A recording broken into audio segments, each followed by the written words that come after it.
Hello you guys, reka nizere ko mumeze neza nkuko dusanzwe tuganira kuri topic nyinshi zitandukanye mu buzima bwa buri munsi tubagezaho Dubai lifestyle, Umunsi rero tukaba turi kumwe n'umutumirwa cyangwa turi kumwe n'umuntu ariko atifuje kujya muri kamera, yanze kujya muri screen.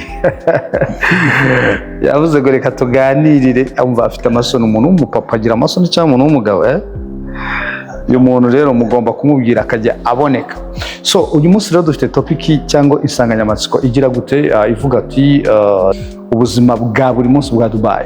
Ese abantu ba Dubai babayeho gute? Ejo bundi hari umwana yabaga US, yarari naha noneho yaje gusura Dubai, arangije aratubaza ngo you guys mubaho gute? Murumva ubuzima bwa hano burahenze, donc abantu ntago babyumva ko abantu babayeho Dubai. So ni kumwe n'umupapa bita Aimable, cyangwa araza kubibwira ariko ndumva yuko bihagije. Ubwo rero namutumiye ndamubwira ati kuko ni umuntu mushyashya muri Dubai, akora ibintu by'ama business, akora business muri Dubai.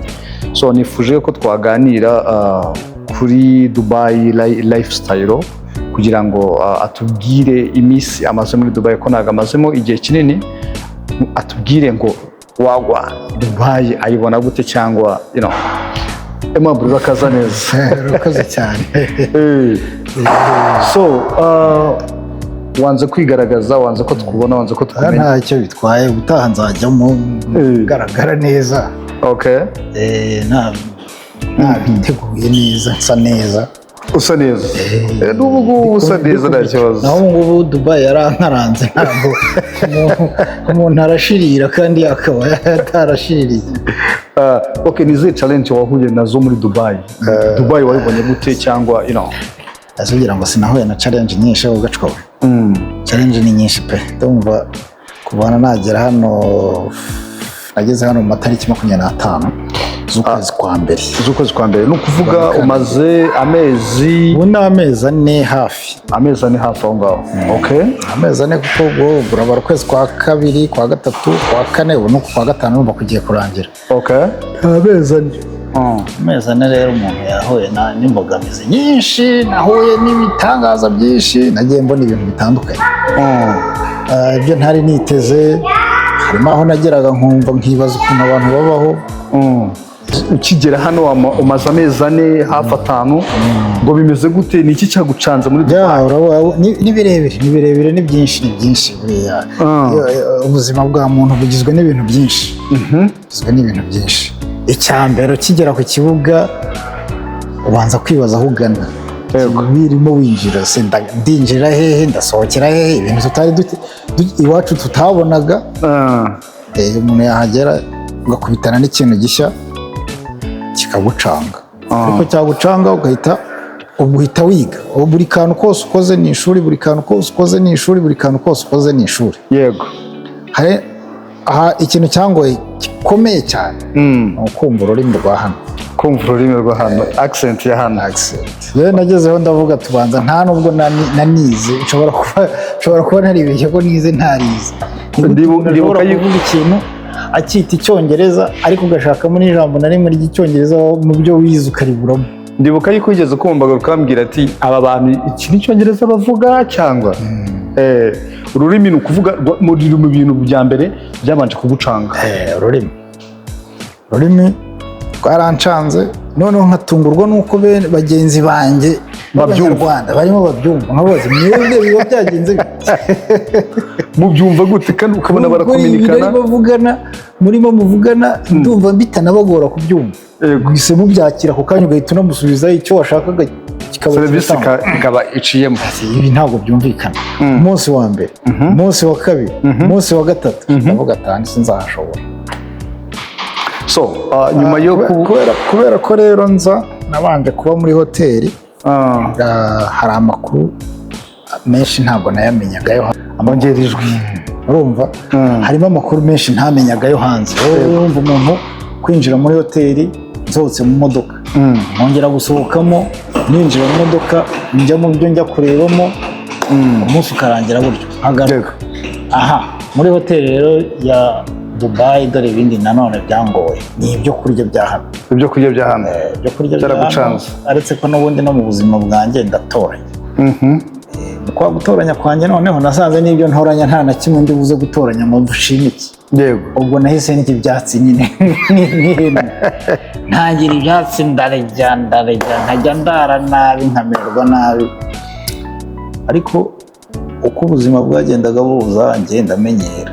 Uyu munsi nkatora akajambo kamwe mu byongereza barimo bavuga byasaga n'icyongereza numvaga nkakabika. Ejo nkaba mbonye ibyo kurya hariya ngo ni za biriyani n'ibiki, avuga ati iki nacyo ndakira. Ajya kurya umugati nibwira ngo ni umugati nkasanga ni ikintu kirura, nkahita mbireka byose bikaba birarangiye. Yego. Ariko ubwo wenda iyo ni ku sayidi y'ibijyanye n'ubuzima, kujya muri resitora, kujya ukamenya ibyo waka, ibyo bazanye. Mu buzima bwanjye nagiye mbaho ubuzima simenyereye kugira icyo ntariye ndi muto.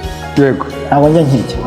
Ubwo nimba nkibonye ari gishya n'igishaka kiba cyaturutse mu rusingiri. Yego. Kuko mba mfite impungenge bitewe n'ahantu nagiye nihinyurira nkasanga barya ibyo iwacu tutarya. Yego. Nkatinya ko none nshobora kurya rero ikintu nk'icyo, ariko noneho bikanandurira nkagira isesemi, nkagira sinzi ibyo nabonye ngo nimba ari makinga, nimba ari agasosi k'intuze k'umweru. Ako gasosi k'umweru rwose narinze agasosi k'umweru bakuzaniye. Agasosi k'umweru nimba ari ibiki, nimba ari yawurute ni ibiki, karakagerageje hambere. Ntabwo ari yogati. Ni yogati. Karakagerageje hambere nararutse n'umutima nari nkumuzanye rwose. Yego. Rero ibyo kurya bya hano narabyitonzemo cyane. Aha ubuzima rero bwo muri hoteli bwaje kugeraho burarangira. Ujya hanze urasohoka. Hanze ndasohoka, aho noneho nashoboraga kugenda n'amaguru ntari bugende n'imodoka. Utangira guhura n'abandi banyarwanda. Mpura uretse ko ari na bakeya. Utangira guhura n'indi mico y'abandi bantu, abandi birabura, abacaca. Harimo n'udupapuro noneho nagiye mpurira natwo mu muhanda. Udupapuro tumeze gute? Ndadukeka. Tuno dupapuro abantu bagenda bajugunyanga ahantu biti. Turiho amafoto y'abakobwa handitseho ngo massage VIP, amanimero ya telefone. Yego. Hari umunsi nazindutse nkora nka 5 dukubita mu mufuka. Yego. Jya kubaza abagenzi banjye ntitunuduki bose bankurwamenyo nyoberwa ikimbaye. Bati se ati ibi bintu nawe ugenda ubitoragura. Nta makuru yani nari mfite ariko mu mbiri. Nza kumenya nyine ko bashobora kuba ari nk'indangamirwa z'iwacu. Yego. Ntabwo nigeze mpamagara, nta n'uwo nagerageje, njye nahise mfata kubwo nyine ubwo nuko bikorwa. Kuko nta niyo nabonye kereka hambere ahangaha niho mperuka kubona abakwihamagarira. Abo ngabo rero bo mu muhanda babirabura abo ngira ngo nta muzungu twahuye cyangwa umwarabu cyangwa bano Burundi ruhu rwera ngo guhamagare ngo vayo. Si ibyo wenda ubwo buryo communication bakoresha yo kujugunya ubwo bupapuro. Yego. Naho bahurira simpasi. Ako kantu kari mu bintu byantunguye kuko ntabwo nari mbyiteze. Y'uburyo ushobora kuba wabonamo indangamirwa utagiye kuyikura ku muhanda, ufashe telefone yawe ugacata utoye agapapuro. Utoye agapapuro mu muhanda utanazi n'uwagataye. Njye nari nzi ko ari umwanda ubumwe. Nari nzi ko ari imyanda, ndavuga se kuno mujyi wose usa neza. Utu dupapuro dutakara hasi biti. Udupapuro buriho abakobwa, ndavuga ati ngomba kujya kubaza ibyo. Aho nsobanukiwe rero uza kumenya yuko ari indangamirwa ibiri mu kazi. Indangamirwa ibereye mu kazi kandi ngo ni massage. Ubwo bikurikiraho nabyo ntumbaze. Sinigeze ninjiramo. Aimable, turi kumwe n'umupapa hano witwa Aimable, akaba ari mushyashya muri Dubai, akaba actually nabikuvugiye ukora iki muri Dubai, kuko mu buzima bwa buri munsi duhura nabwo muri challenge tuba dushaka imibereho, tuba dushaka amafaranga. Kuko tuba twaravuye iwacu tugira ngo turebe ese ubuzima birakunda, igihugu tugiyemo biradukundira kuruta uko iwacu byari bimeze. So mbwira ukuntu ubona Dubai lifestyle, uyibona gute, cyangwa ubona kuba wabona amafaranga icyo waje ushaka urakibona, ese wowe ukora iki? Kuko abantu benshi bajya bambaza, hari n'abaca kuri zino mbuga dukoresha bakambwira ati ese ko twabonye yuko hari aho uri, wafasha gute kubona akazi? Yego, mbwira rero. Nibyo, urakoze cyane. Ngira ngo njya no guhaguruka nturuka i Kigali, naje hari ikintu mfite mu mutwe wanjye ko nje gushaka akazi, kandi gashaka akazi kari improved, kuko n'ubundi Kigali naho nari mfite akazi, ariko nkibaza yuko katarimo kampa ibyo nkeneye byose. Yego, ntega indege nca Kampala ngera hano. Nkigera hano kuko mu mutwe cyari kirimo ni mind ya business, nje gukora business cyane, ko bambwiraga ko hano muri Dubai bigenda uburyo bwo gukora business rwose abantu bashobora gushaka amafaranga bigakunda. Ariko ngiye mu mutwe bwa mbere nabanje gutekereza ku kintu cy'amamodoka, kuko amamodoka iyo yazaga iwacu bakavuga ngo iyi ni occasion Dubai, ngo ivuye Dubai, nabo bataho hantu izindi zikaba occasion d'Europe. Yo na occasion d'Europe. Yego, ngira ngo bwa mbere nkigera hano, bwa mbere na mbere nari mfite amatsiko yo kujya kubona ahantu bacururiza imodoka. Yego, ngira ngo nagize n'amahirwe arananjyana ndahagera, ariko mu nyuma bimwe maze kubibona, harimo amatsiko nari mfite amaze gushira, nibwo rero twaje gutekereza gukora kampani. Yego, kampani yo twashaka kuyihuza na kampani twari dufite ikorera Kampala mu gihugu cya Uganda. Itunganya ibyo kurya byacu bya gakondo, bya bindi twita ngo ni African food. Ibyo bintu rero, kubera ko n'ubundi hano Dubai n'ubundi hari hasa nkaho twari tubafite isoko ariko ridafatika. Yego, twigira inama noneho yo kuhashyira kampani ikaba ari nk'ishami rya Kampala rije hano, rizakorera muri GCC yose, ariko especially muri Dubai. Icyicaro muri GCC, ubwo ni ukuvuga icyicaro kikaba kiri Dubai. Kikaba kiri Dubai. Ubwo rero hamwe nabo twakoranaga bangirira icyizere, mba manager, ndi manager w'iyo kampani. Ariko kugira ngo ibyo ubwo hagiye habayeho izina, ubwo harimo ibyo nasimbutse kubanza gufungura kampani, kimwe muri challenge zikomeye cyane. Yego, iyo ugiye gufungura kampani hano wibwira ko byoroshye, ariko impamvu wibwira ko byoroshye ni uko step ya mbere iyo uyikoze ntabwo bakubwiriza gukurikiraho, ubwo ni kutanga amafaranga. Icyo ni step challenge, ni amafaranga gusohokamo. Yego, uva kuri step 1 amafaranga ukavuga ngo noneho ndarurokotse, bagahita bakujyana ku ya kabiri, niho ugasanga ni amafaranga, bakujyana ku ya gatatu nayo ni amafaranga. Kandi step ya mbere ntabwo baba bagusobanuriye ngo biragenda gutya, ngo bigenda gutya, ati genda aha ugira gutya, ku buryo uzaba uvuga ngo expenses zanjye zose wenda nzazana miliyoni. Yego, za covering expenses nzagera mu gihe runaka. Noneho twisanga atari ko bimeze. Yego, ahubwo uva kuri step imwe ugahita ukubitana n'imbogamizi, ku buryo ushobora kuza unitwaje ya miliyoni ukazasanga ahubwo ni 3.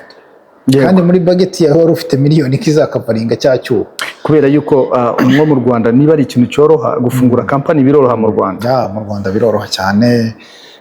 Icyakora icyo nabonye hano Dubai mwapfa nta mafaranga, nabo nta kindi kigoye kirimo. Iyo ufite amafaranga ubwo uba wemerewe iki, bakabundi bakaguha serivisi zawe, baguha serivisi, zana amafaranga serivisi akira, zana amafaranga serivisi akira, nta bindi upfa kuba. Iki ni igihugu cya business, ni igihugu cy'ubucuruzi. Ni ukuvuga bo bareba ese hari standard bashyizeho, hari standard bashyizeho, kuko kino gihugu iyo urebye ubwacyo kirahenze, ubuzima bwaho burahenze. So hari standard bubatse, noneho barangije aravuga ati zino standard zigiye zifite igiciro. Ni ukuvuga nta kintu Dubai cy'ubuntu kibaho. Niyo mpamvu ntekereza yuko nko mu Rwanda, nk'umuntu uje gufungura kampani hano mu Rwanda, byanga byakundagira challenge, kuko mu Rwanda RDB dufungurira ku buntu. Uyu munsi ndaregisteringa, nyuma y'amasomo 24 nkabona email bambwira ati kampani yawe wemerewe gukora.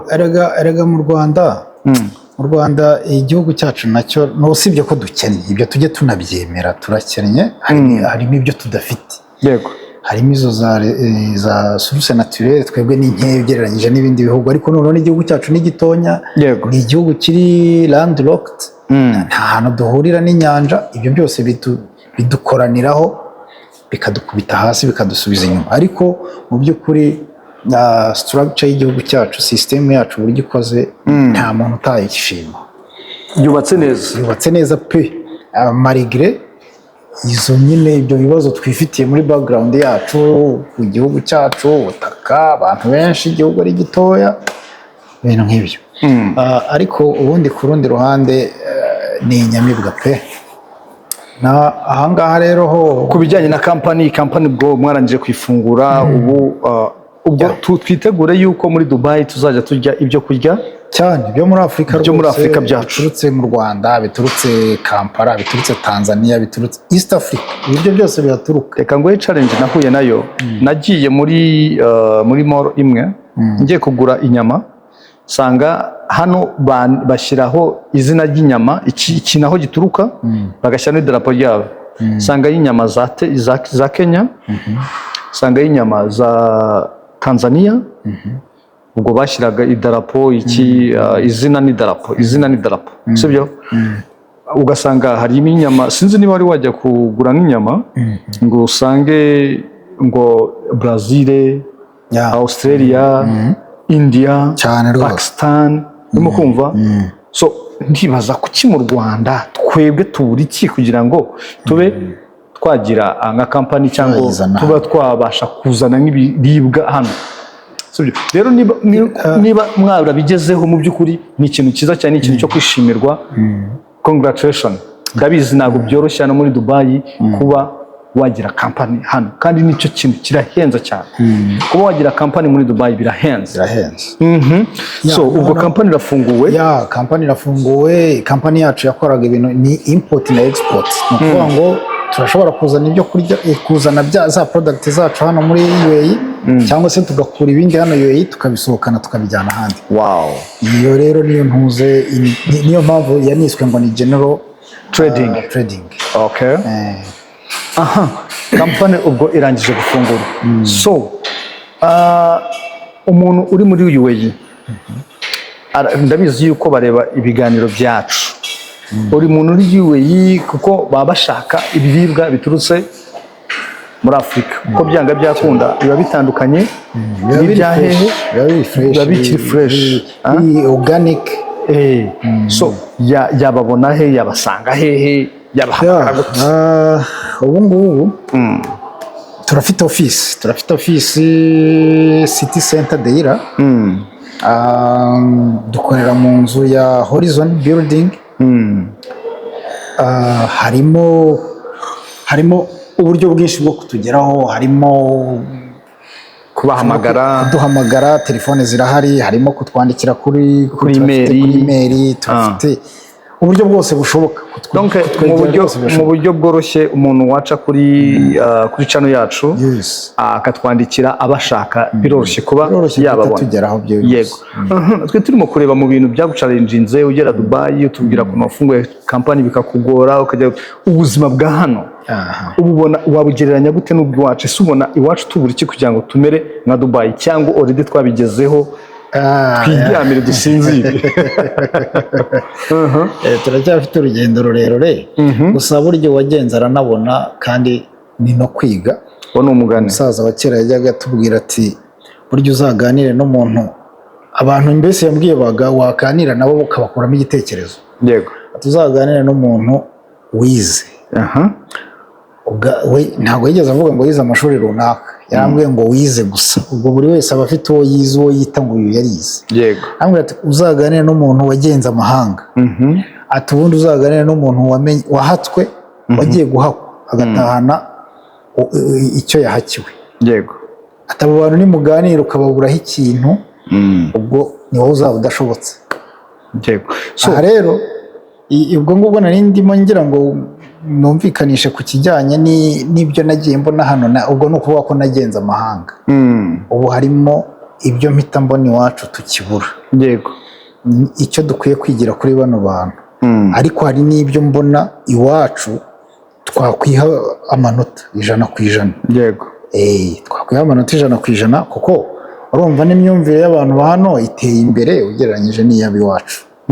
Icyo ngicyo nta wabura kukivuga, ariko bitavuze ko n'iwacu hatarimo abantu bafite imyumvire iri avance, ariko bakeneye kuza kwigira nyine. Buri gihe umuntu ajya kwa mukuru wakahiga ikintu. Rega burya umuntu wagutanze gutera imbere ari byinshi abakurusha, hari byinshi wamwigiraho. So rero hano hari byinshi nanjye mbona yuko twakwigiraho. Harimo nk'abantu bajya bambwira ngo nk'abagande cyane ngo u Rwanda ni Dubai. Kubera iki? Kubera hano kuno bari street kuri ikintu bita itegeko, ikintu cyabo uracyubahiriza, nago nakudawutinga ngo cyangwa ugenekereze ngo uvuge ngo ese ngo nago byagenda gutya. Oya, cyubahirize, nutacyubahiriza hari ibikurikira. So aba bantu rero bari straight ku bintu byabo, yaba ari kuri serivisi bazitanga neza cyane. Upfa kuba wowe wujuje ibyo bagusaba, urabona serivisi. Hari gutera imbere, bateye imbere cyane. N'abanyamerika barahagera, cyangwa ejo bundi ndi kumwe n'Abadage bageze aho, nagara baturuka mu Budage, baturuka mu Bubiligi, barambwiye ngo ibi bintu babigezeho gute. Donc ubona yuko Dubai kandi mu myaka mikeya aba bantu ukuntu bateye imbere mu gihe gito. So reka rero mwibarize akandi kantu. Turi kuri gahunda yo kuvuga ngo ni izihe challenge agira ubuntu bwo guhura n'umuntu mushyashya muri Dubai, akaba afite ibintu amaze kubaka, abantu bese bakwigiraho bakavuga ati wow, congratulations. So kandi mu gihe gitoya twebwe turaza tukamara imyaka n'imyaka tugishakisha, ariko wowe ukaba hari urwego umaze kugeraho, ukaba umaze kwiyubaka, ukaba hari n'ibyo umaze kubona. So ku bantu ba rubanda rugufi bashaka akazi, urabona amafaranga ya hano afite agaciro. Iyo utwaye ibihumbi 5 bya hano ukabijyana iwacu, byanga byakunda bigira akamaro. Iyo ufite akantu ushaka gutangira gato ka business, uba ubonye capital nziza watangiriraho. So ku bantu rubanda rugufi rushaka akazi, ni iyihe nama wabagira bitewe na experience umaze guhura nayo muri buno rugendo rwa Dubai?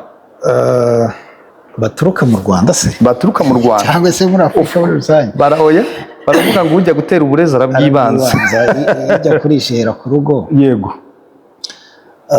Jewe wenda nkurikije uburyo najemo, uko nakurikiranye ikintu ku kindi, kandi n'amategeko ari mu gihugu cyacu, igihugu cyacu kiratworohereza cyane. Yego. Ku buryo ntawabura gushimira ubuyobozi bwacu. Iyo ufashe umwana ukamushyira mu cyumba ugafunga, ntamenye ibiri inyuma y'inkuta z'icyo cyumba. Yego. Ariko iyo bakubwiye ati genda ugerageze, kandi ni karibu iwanyu, nugenda ukabona byaguhiriye uzagaruka unabwire n'abandi uko byagenze, ni ikintu cyiza. Ni ukuvuga ngo leta iba yabaye umubyeyi ku rundi ruhande. Yego. Kandi ni nabyo. Abantu rero nk'abajene, cyane abajene, hano haba izuba naryo ni challenge ikomeye, haba izuba ribi cyane. Ako umuntu mutoya, ngeze hano nabonye ukuntu abandi banyamahanga ari benshi cyane, n'uburyo abanyarwanda turi bake ku kigero ubona gikabije, kandi ubona hari amahirwe yo kuba wahahahira. Nibyo uraza ukabanza ugashya ubwonko, ugapfurikwa, ntawe mvuze ngo azajye kugurisha isambu. Ariko harimo abandi bashobora kuba bafite ayo mahirwe yo kuba yasimbuka akaza akareba, kugira ngo umuntu agomeze avuga ngo ndakeneye uzampaze jeroneri ngo tuhe imitima yikonsana. Ibyo bintu bigahoraho ngaho, kandi umuntu harimo ibindi bintu ashobora kuba yakora mu gihe ariko yambutse. Ubona uwahawe amahirwe yo kugira ngo yambuke. Amahirwe iwacu barayatanga, ahubwo se umuntu afite ka gatike, agatike karagoye mu gihugu iwacu kugira ngo uzakabone. Ariko wabashije kugera hano, usibye none wakwigira umunenganenzi ugashaka kuryama, uba ufite amahirwe menshi cyane yuko mu myaka 2 waba wubatse ikintu gikomeye cyane utaraje kunyanayinga ngo wumve ushaka kuryama, wumve ushaka kwigira muri ambiance. Ndahamya ko uje uzanywe no gukora. Akazi karahari, akazi karahari rwose, akazi karahari. Ndetse ako kazi gahari iyo ukagereranyije n'ak'iwacu ko hambere hamperuka gutembera ngo mbaze abantu ibyo bita amapatayimu. Isa ya mapatayimu umuntu aba ahembwa angahe? Niba umuntu akubwiye ko baguhemba amafaranga ya hano kuva kuri 50 kuzamura, ubwo mfashe kuri 50 kuko niyo yakabaye minimum. Amafaranga 50 ya hano aba yenda kungana n'ibihumbi 20 by'iwacu. Ni ibihumbi 20 akushaje. Yego. Ibihumbi 20 mu Rwanda nyirangabo yakorera nta ku munsi. Barahari ariko ni za nzego zikomeye. Yego, za nzego zikomeye. Ako niba ushobora kuvuga ngo umuntu w'umuhinzi, n'urugero umuhinzi wacu amafaranga ahembwa ni 1000 cyangwa se yaba menshi bikaba 1500. yego. Noneho ukibaza wa muntu urimo uhabwa ibihumbi 20, kabone nubwo azahura na challenge z'uko atari iwabo, ariko ibihumbi 20 wakabirya wagira wowe cya gihumbi mu gihe wawe ndazakiryamo wowe kizaba saving. Yego, ni kuvuga ko byanga bikunda urafite ikintu wamaze gusigaho wa muntu wasigaye hariya.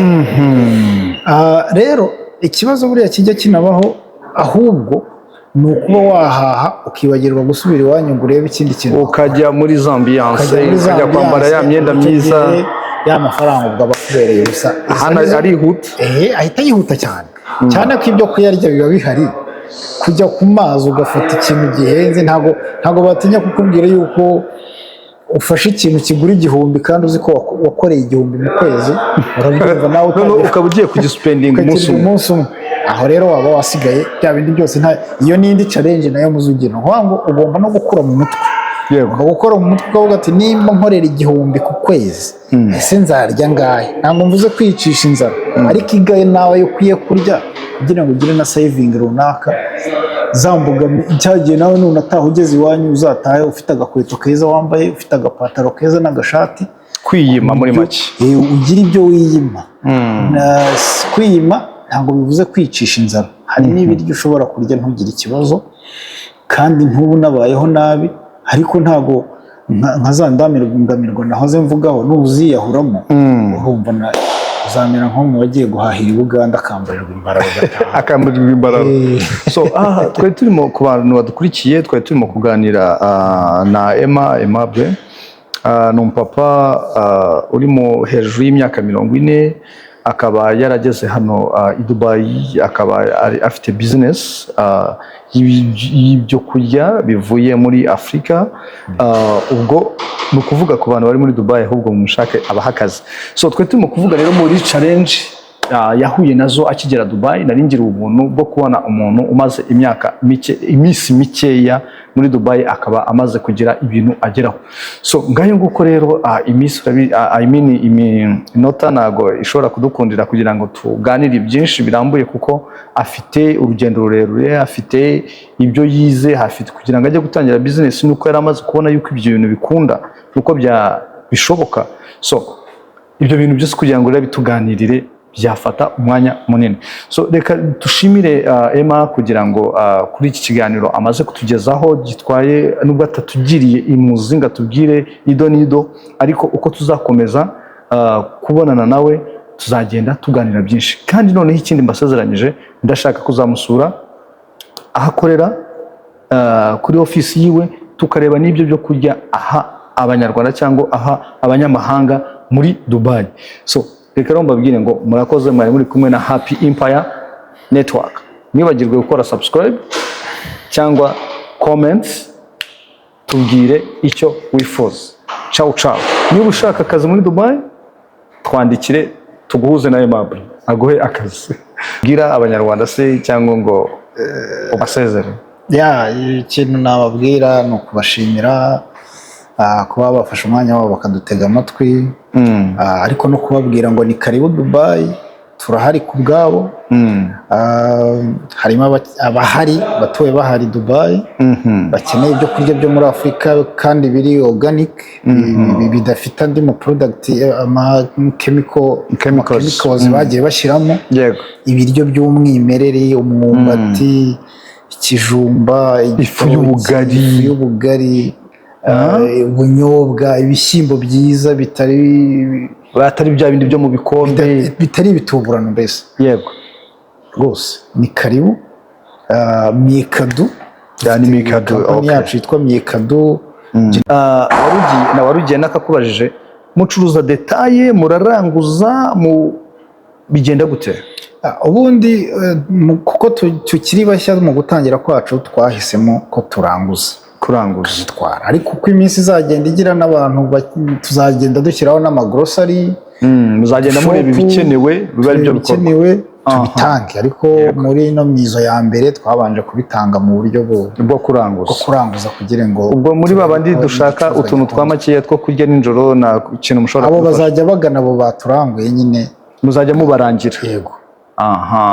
Ubwo ubutaha rero uzamakana kugira ngo tuzabashe kubishyira cyane rwose. Ni karibu kaza ukanagutaho kumva uko bimeze. Oya, ahubwo ibirayi murabigira cyane, ibirayi, umwumbati, ifu y'ubugari bwiza. Yego. Bw'umwiniki. So reka dushime n'amasaka, babakunda akagage, amarwa, ubushera, abagande barabakunda cyane. Harimo abantu usanga bakikundira ibintu byo ku muco y'iwacu. Iyo firahari nziza y'amasaka ikoze neza rwose, iseretse na ba bakecuru rwose b'abahanga bazi gusereka amasaka bakayatunganya, ugasanga bimeze neza, wanywaho ukavuga ati rwose aya ni amanyarwanda.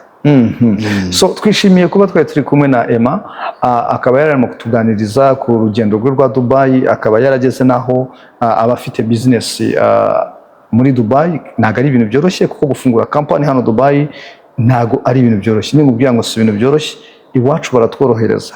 Emma yahoze avuga ngo arashimira ubuyobozi bwacu uti n'indakemwa, kandi nanjye mu by'ukuri ndashimira ubuyobozi bwacu.